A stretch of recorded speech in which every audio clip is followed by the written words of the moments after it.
Hey there, button mashers! Welcome to Pause Menu, the weekly show where we go over top news stories and the questions that you guys submit through either Twitter, Tumblr, or YouTube. Or even email, whatever way you want to talk to us. The Twitter is #PressStartPaused, or you can message us any other way.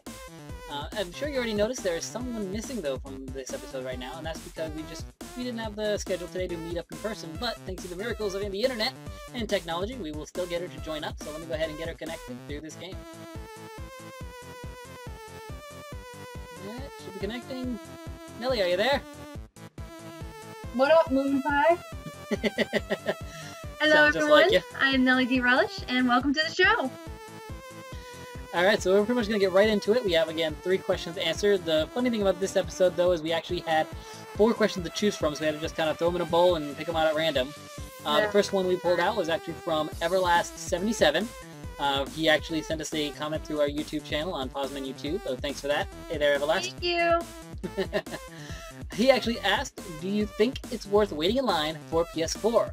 I'm going to give this to you, Nelly, to start off, because we all know how you kind of feel. At least we might. Oh, gee, thanks. Yeah, if you've seen the show before, if you've seen any of the comments I've made, I don't actually have a PS3, so, because I'm a cheap ass. So what I'm going to be doing instead of standing in line for a PS4 is I will be out there Black Friday, pushing people out of the way, getting my PS3 for really cheap and getting all my games. As for if I do think it's worth waiting in line for, well, if I had the money to buy a PS4, I would hire somebody to wait in line for me. But that's just me, so what do you think, Zach? So I guess that actually would be you don't think it's worth it to wait in line, since you wouldn't do it yourself even if you had the money. So. Not really, no. I like being warm and in my bed and not waiting out during the night. Well, I guess for me, yeah, same thing. I've actually never waited in line to buy a system, so I've just never had the money on launch. The only one time I did, I actually worked at a game store, so I didn't have to wait in line. I kind of got the free pass, so I could just get it right off the start. That's how I got my 360. I was working at a store, so I didn't have to wait. I just bought it. Slight advantage for working at a store. Now, yeah, if I had the money to actually sit in line and wait for the PS4, since that is coming out November 14th, I don't actually know if I would or not, or at least not for the PS4 itself. I'd be waiting in line because I wanted one of the games that were coming out of it. For example, Assassin's Creed 4. That is, if I had the choice and I had the power, I would actually wait for the PS4 version and buy it then because of the better graphics and the more gameplay and all that awesome stuff that's coming out with next gen for the Assassin's Creed 4. So, do I think it's worth waiting in line for the PS4? I don't know. If it was just the system and there was no awesome games coming out for it, I don't know if I'd be willing to wait in line for it. I'd know that that's the system I wanted, but would I really wait in line for the system if I wasn't getting an awesome game with it? Or would I just wait for the next day to get that okay game in the system? I guess that's kind of where I sit. So I don't think the system is really what you're waiting in line for. You're waiting for the experience, the game, and the system. So that's kind of my thing. And even then again, I guess I gotta consider one other thing, is that just the midnight release nowadays, they're more like events. So I'm kind of wondering, are they gonna do that kind of stuff now with the new console? Because I remember the Xbox 360 launch and the PS3 launches when I was working at the store, they weren't really any sort of event. Just people lined up and we opened the doors, they came in, they got their system, they bought a couple games, and they left. That was about it. It'd have to be one hell of an event for me to be willing to do it. Well, didn't you just see the most recent, some freebies? Well, yeah, didn't you just see like some of the more recent like Batman Arkham Origins like midnight release? They had people like dress up in Batman and they were giving out like prizes and stuff now, and they have like actual events for these things nowadays, so they're almost like exciting to go, so you're not just waiting in line. Did anyone get a Batmobile? No. Not interested. Sorry, gotcha. Guys. Alright, well I guess that's kind of our stance on it. Nelly wouldn't wait at all, and I guess I might wait for a certain game and the system, so I guess waiting in line for a PS4, I don't think either one of us think the system's worth it, it's the whole package that's worth it. At least for me it is. Nelly says nothing at all. No. So. No, sorry guys. Thanks for that question, Everlast. I don't know if you're actually planning to wait in line. If you are, stay warm. Yeah. Let me know. Actually, Everlast, if you check out the question, let us know what game you're planning to buy with it. That'd be good to know. Kind of interesting what you're planning on. But let's move on to our first news part. I think actually this one Nelly is going to take over, because this little part right here, she has 2 things she wants to go over that she's really excited about. Yes, I have 2 stories. First, we have the bad news. Now, as many of you probably know, the Wii has been going through some changes, and Nintendo as a whole has been going through some changes. This started about, I would say, a week ago, at least from when we're recording. I don't know when this is coming up, sorry. But, so if you went to the Nintendo website, and you went to the Wii part, it said production stop. And also all its consumers were like, what is going on? But then a representative from Japan said, oh no, don't worry about it. This just affects Japan. It's not going to affect anybody else, don't worry about it. So then we're kind of like, okay, whatever. But then a few days later, a representative from Nintendo UK said, no, we have also stopped receiving shipments of the Wii. So as of this point, we don't really know what's going on. There hasn't been any sort of releases other than this. But if you are in one of the places where there are no more Wiis being sold in your life, what do I do now? Fear not. The Wii U games are backwards compatible with the Wii, so it's not like you're stuck without it. It's just a very funky, weird situation. Yeah, you unfortunately have to buy a Wii U now, which is where I think what they're doing. They're trying to get the system they put all this money into, all this effort into, to get people to finally start buying it. Because people just like look at the Wii U like, wait, what is this thing? Yeah, I think the Wii U sucks, personally, so yeah, I'm just like, really been impressed. No, this is terrible. Like, I get it, you made this thing, but you know what? Make some quality stuff and people will buy it. You gotta improve your technology. This wasn't a great thing. Yeah, you gotta improve your technology. You're staying back when you're still just slightly above the Nintendo's GameCube's like graphics area and power. You aren't showing it, and instead of coming out with the next better system like PlayStation and Xbox are doing, you're coming with the next peripheral, and you're launching it as if it's a full device. And it's like, wait, what? Yeah, it doesn't really... This is an add-on. And, you know, you gotta feel kind of bad for Nintendo. I mean, I've always had a special place in my heart for Nintendo, but even I cannot back up what they're doing now, and it's just a bad situation, so... It kinda is. Step up the game! I know.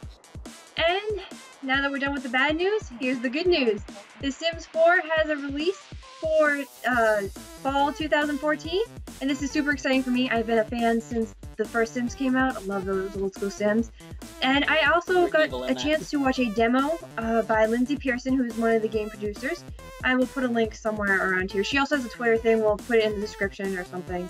I would highly recommend checking it out for all my fellow Simmers out there. In this game demo, she mentioned a few new features, such as the push and pull feature.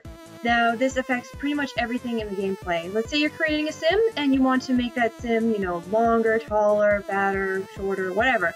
You can actually just grab onto that certain body part and push and pull to your desire. I don't know how sensitive it is, but it does seem like a cool idea. This also comes into effect when you are doing build a house mode. Now, this is a feature that I really haven't used all that much. I don't like the architecture part. I'm just like, oh, pre-made house, go. I'm more of that kind of simmer. So, I don't have much of a design flair myself either. What? I don't have much of a design flair myself either. Oh, sorry. But anyway, actually the new system looks very intriguing. Again, you can like just grab something, push and pull to your desire to build whatever you want. This even affects entire rooms. Let's say you don't like where a room is. Pick up the room, put it somewhere else. I think that's a really cool feature, and I'm really kind of interested to try it out. Another thing I noticed on this is that they have now emotions. They kind of look like moodlets, as in, you know, I saw on the demo a sim, something happened to him, he got angry, and he was kind of stuck in that mood, and he didn't get that anger out until he started, like, using a punching bag. So it's a little bit more permanent than moodlets, but we'll see how it comes out further on in development. But yeah, again, I'm really excited for this, and I hope you guys check out that video. It's a really cool thing. So, that's all I gotta say. Yeah, that's actually pretty interesting, and the emotions thing, because yeah, normally somebody keeps badgering you, you're not just gonna be like, whatever, 5 seconds later, you're gonna get a pent-up anger that you need to take out some way. Yes, so that kind of makes sense. That would be a much more aggressive moodlet that's actually something you need to take care of. Yeah. Kind of a nice idea. Yeah, I'm kind of interested. I might try and do a video, probably not like, oh man, as soon as The Sims 4 comes out, I'll do a video of it. But I am interested in trying to do a Sims playthrough at some point. I don't know, just throwing it out there, guys. If you want to see it, let me know, comment, and maybe we can work something out. Sounds good. Yeah, I definitely gotta say about the push and pull system, that's gonna be interesting in itself as well. I do know that I don't play Sims much myself. I usually just play it alongside with you after you build something for me or whatnot. I remember doing that for a while, but otherwise, yeah, not much of the sim person. It's usually you and the behind-the-scenes person. Lisa does a lot of sims as well. So I think I might have to show her that video and see what she thinks about the push and pull architecture stuff, because she does the building more than the rest of the stuff. So oh, definitely. I want to know what she thinks. So I'll get that, and maybe I'll do a little blurb on that in one of another videos, what she thought about it. But alright, so let's get on to another question. We got several from the anonymous system on Tumblr. Definitely keep them coming. The one we got today was, one of the ones we got today is, you are now stuck in the world of the last game you played. How screwed are you? And what game world? And what game world do you most not want to visit? I like it. I like how she asked it. How screwed are you? Not do you have a chance to live? No, we're screwed right from the get-go. Yeah. Well, I guess for both of us, I think we can pick one game that we can kind of agree with that we do not want to end up in or want to visit at all. No. And that would be Outlast. Yeah, no, never, please, God, I think I no. would stay far away from that world. Those creatures are evil. Mm-hmm. It's scary. And the paper is scary. I'm getting a glare and I can feel it. So, I guess I'll start this one. For the last game I played, originally when I first got the question, I was playing Batman Arkham Asylum, since I haven't played that, and Arkham Origins is actually looking pretty good. And since it says you are now stuck in the world, I'm assuming I am not Batman. He wanted to be Batman so bad, and I'm like, no, Zach, no. It would have been easy to survive this world then, but if I was stuck as myself, I'd be screwed. I have no money or any ways of getting the tools that Batman has, so I think I'd be dead. I'd try fighting a little bit, and then I'd probably just run. Yeah. And try to find the real Batman and be like, what are you doing? Why am I doing your job? I am a human. But actually, just this day, before doing the recording, I was just playing How to Survive, an indie game on Steam that's in early access right now. And that actually puts you on an island with zombies, literally with nothing. They actually start you with a stick, and that's about it. And then that thing, I think I can survive that better than the Batman world, but even then, zombies, I'm not in the best shape right now. I hate to admit it, but I don't know how I'd do in that. I think I could do alright. I know all about, like, surviving zombies to go for the head, and... You read the guide? Yeah, I read the guide. But I don't know, most people don't realize that I've actually shot a gun once in my life. I shot a rifle at a rifle club. I was dating a girl at the time. But apparently, according to them, I actually had some natural talent with it. I did pretty good for the first time shooting, and so maybe I'd have some luck. But I have no idea. Remember your rules. I feel like double tap. Yeah. So I don't know how I would actually be in either one of those worlds for sure, but I can assume that I would be pretty screwed, actually. I just hope I wouldn't be bit too quick. Yeah, I would probably be right there with you, Zach. I mean, in my game, as many of you who watch my YouTube channel know, I am currently playing Chrono Trigger, and we are stuck in the post-apocalyptic future, surrounded by psychotic robots and mutants and all sorts of nasty things. So, you know, it doesn't matter what game it is, I'm screwed. Like, unless it's like the game of cute puppies and dogs and whatnot, Nintendogs! I'm dead, so... Just gotta start playing Nintendo, so just in case this happens, you can show up in that world. Exactly, just be like, I play with puppies all day long. Like, no one will watch that video, I'd just be like, oh, the puppies. Oh, the puppies. Thank you for that question. That one was pretty interesting. It was like, oh god, when do we actually cut off the line of what game were we last playing? But definitely interesting to consider if we were stuck in one of the games, any of the games that I'm playing. I'd most likely have a bad day, just because I tend to play the evil fighting, I am being chased games. So I would probably do alright in Shelter. I mean, there's just some birds. If I was human, I could just like, hit them out with a stick or something. Well, I don't think the birds would actually be chasing you then. Yeah, exactly. But, so I think it'd be okay in Shelter, and there's plenty of apples around, so I'd be okay. There you go. But yeah, thanks for that question again. You can definitely, like I said, you can send questions via Tumblr, Twitter, YouTube, all of it. So, moving on to the next bit of news. This one's an actual pretty interesting one. It's going around the internet like crazy. Oh, yeah. And we have to touch base on it because of just how big it was. It was the TotalBiscut Day 1 Gary's Incident story or controversy that happened between TotalBiscut, or as a lot of people know, the self-proclaimed cynical Brit, and Wild Game Studios, the developers of Day 1 Gary's Incident. This is like Internet Karma 101, like, if you haven't heard about this, yeah. Oh yeah. Well, of course everyone's heard about it now. This whole thing that happened caused what people of the internet knows as the Streisand effect.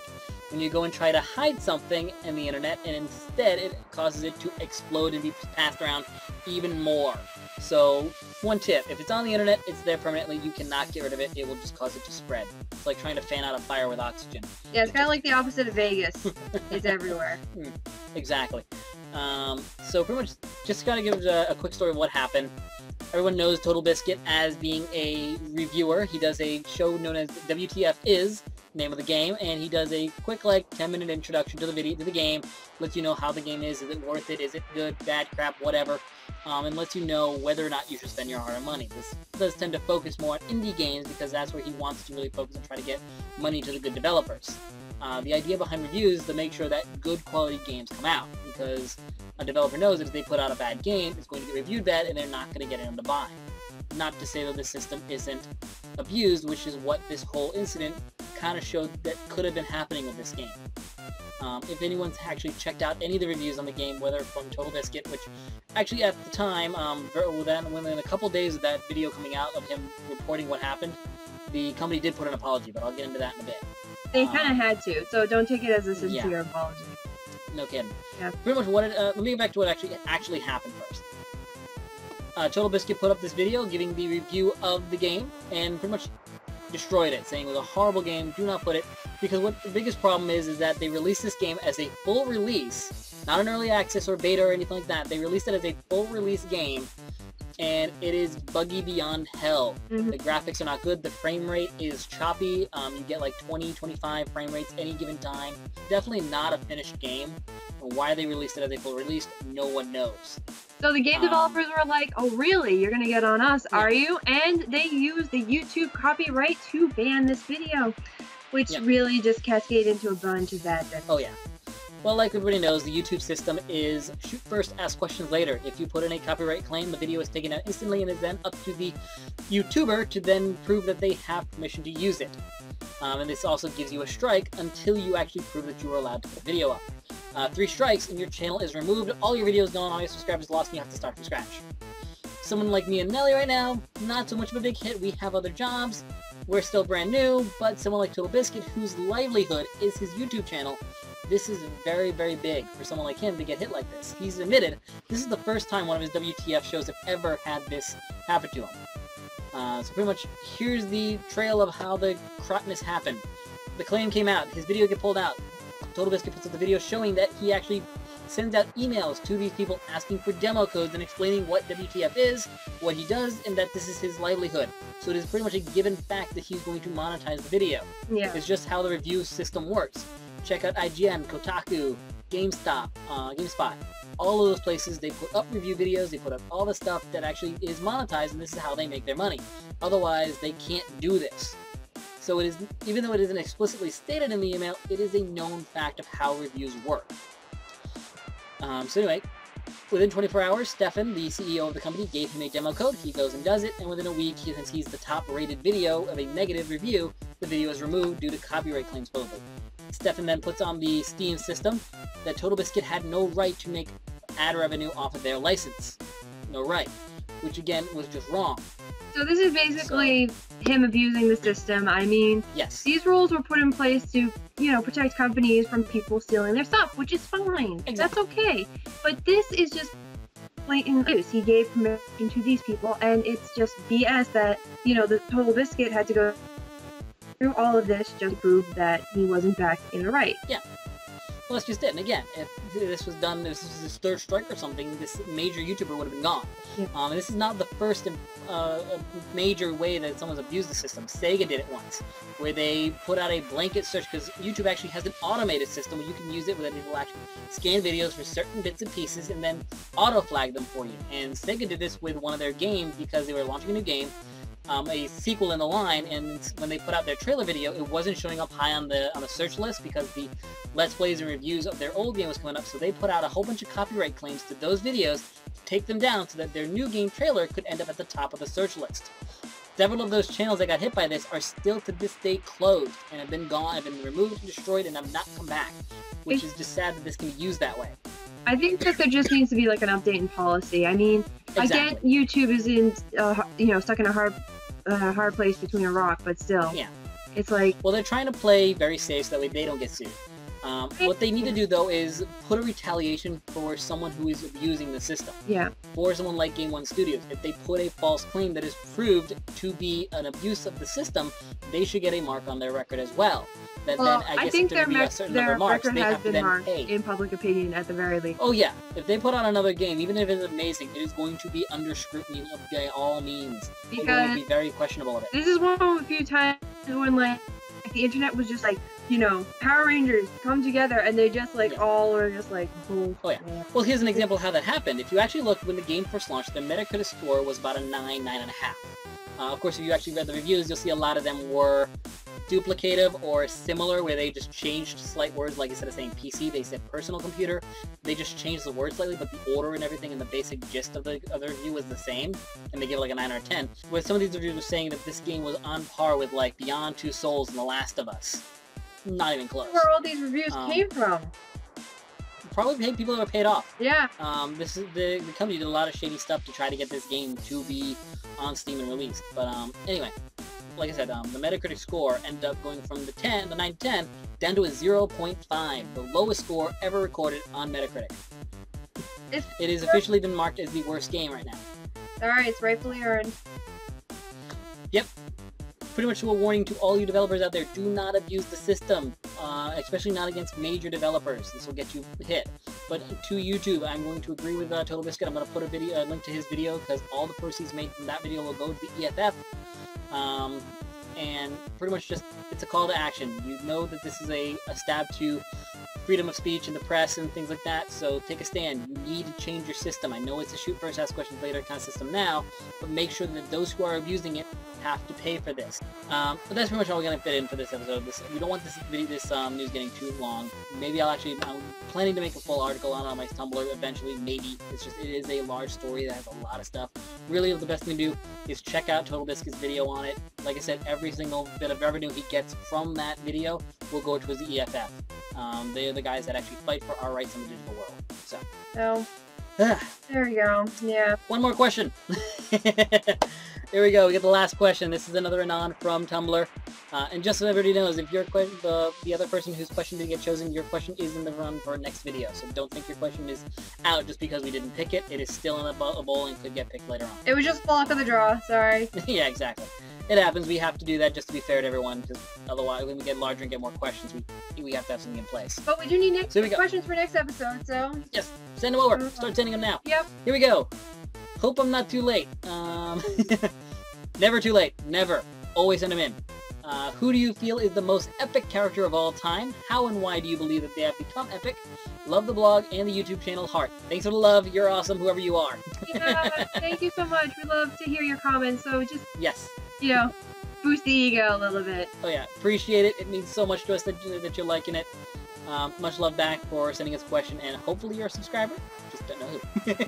At least me. But well, Nelly, this one's your turn now. Go ahead and take it away. All right. Well, that's my dog. Sorry, guys. So, in my personal opinion, I can only choose two. I can't narrow it down anymore. The first one would have to be Lara Croft from the Tomb Raider series. I mean, she's been quite the badass for like decades now. She was the first female character to be like widely accepted by everybody. She had the first actual movie that was successfully translated from a game to the movies, and she's still going strong after all these years. I mean, the new game came out, what, last year, the beginning of this year?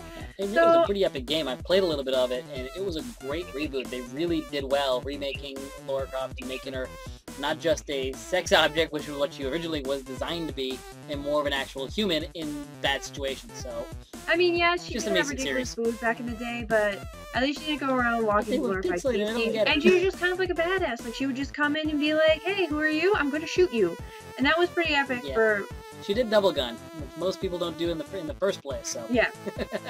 Alright, and that brings us to person number... And she fought dinosaurs. What? And she fought dinosaurs. She fought dinosaurs. She fought a lot of things. She was pretty epic. She fought aliens, dinosaurs. But anyways, this brings us to person number 2. And for me, it's going to have to be Master Chief. I love the Halo games, even though I'm not a big first-person shooter. Completely revolutionized the series, the genre.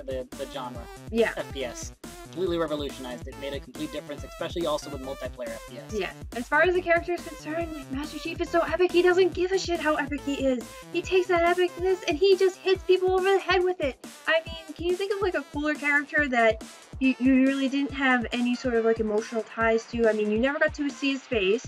Kind of had that like Gordon Freeman sort of vibe going on. Yeah, he talked, but you didn't really get to know him beyond the fact that yes, he was Master Chief, and yes, he was here to save the day. So personally, for me, that's big bunch of epicness wrapped into one package. So there you have it, my 2 most epic characters of all time. And just ignore the fangirling over Ah. there. You had a moment there. Yeah. But I guess I can't say much because I'm about to do a fanboying myself. I have to give one prop to, of course, my epic character, well, the one that I definitely got a feel it might be a little more of my own personal feeling, more than his epicness, of course, is Cloud Strife from the Final Fantasy VII game and the Final Fantasy series. My reason for him becoming epic was more just because he kind of set the mold for RPGs in the new generation. He kind of made Final Fantasy really what it is nowadays. Not to say Final Fantasy wasn't amazing beforehand, it had its kind of a cult following. But once Final Fantasy VII came out, with the graphics it had and the story behind it, and just the fact that there was so many discs to it, especially during a genre where you had the N64 sitting next to it, that it just kind of set the stage for RPGs, and with that, so many more came out, so many better things came out, and just Cloud and his entire entourage really was what made it epic. They all had their personal story that you could find out. Each one had their reasoning for doing what they were doing, why they were part of the group, and why they were helping them. And the main reason I liked Cloud more, though, is just his story. Like, he was one of the characters that wasn't this badass superhero, like, yes, I'm gonna save the world. He was more of like, I don't know if I can, but my friends need me. My friends need me to do this. They want me to do this. I'm doing this for them. And he then did it. And he then found that power in his friends. He wasn't just this ultimate badass that was doing it just to do this. He was doing it because his friends needed him to do it, and they were relying on him. And, of course, he wanted to settle his score with Sephiroth. So. Yeah. Which, of course, I gotta give him being the badass guy. Something that helps characters become epic is your emotional attachment to them. And, you know, you said, oh, at the beginning, oh, it's not, you know, he might not be so epic, but I feel really attached to him. I mean, that definitely counts in for the epicness, so. He seemed to me like a human. He actually had his own personal problems. He had a point in the game where he almost became insane, and you actually had to help him realize he is not insane. He is a normal person. He is completely human. He can have bad moments. Mm-hmm. He can make mistakes. He can goof up. And he did that several times where he made a huge mistake and actually helped Sephiroth almost destroy the world. And Eris died. So, yeah, that was bad. That was bad. He definitely took that too personal. Yeah. Of course, I always got to point out that apparently if you die in a cutscene, the Phoenix Down can't help you. Anyway, my actual other epic character that I find is just epic for the game industry was, to me, Samus Aran from Metroid. The main reason for that is this really was the first female that was badass. For the most part, most people have been completely assumed that the main character they were playing in Metroid was a male until the very, very end. After you did everything, she takes off her suit and she's sitting there in a bikini with long blonde hair. Of course. Goddamn, I was a chick the whole time. Yeah. I would probably choose her too, but I never really played the Metroid Prime game, so never really got into her, unfortunately. Yeah, and even now she's still doing great, and unfortunately Nintendo's kind of let her off to the wayside more, putting her mostly just in the Smash Bros. Game, but when they did the Metroid Prime series, that was a great 3D adaptation of the game. They really were able to still fit the mold of what Metroid was and still make her that badass chick that she was. So, awesome, well done. That girl, to me, really started the badass chickery. Without her, I don't think Tomb Raider really would have ever become what she was. She kind of started it. A bounty hunter chick. Awesome. So, I think that's kind of it for the day. Yeah, I think we're good here, so... Thank you guys so much for watching. We always, if you could just like or comment, you can ask some questions if you want. That'd be great. Yes, subscribe. If you haven't subscribed yet, it's your first time watching. Yes, we're a little crazy, but it's fun and crazy. We do a lot of stuff for you guys, so definitely hit that subscribe button and become a button masher. That's about it. I'm Zach Press Start. I'm Millie Relish. Until next time, guys, keep pressing those buttons.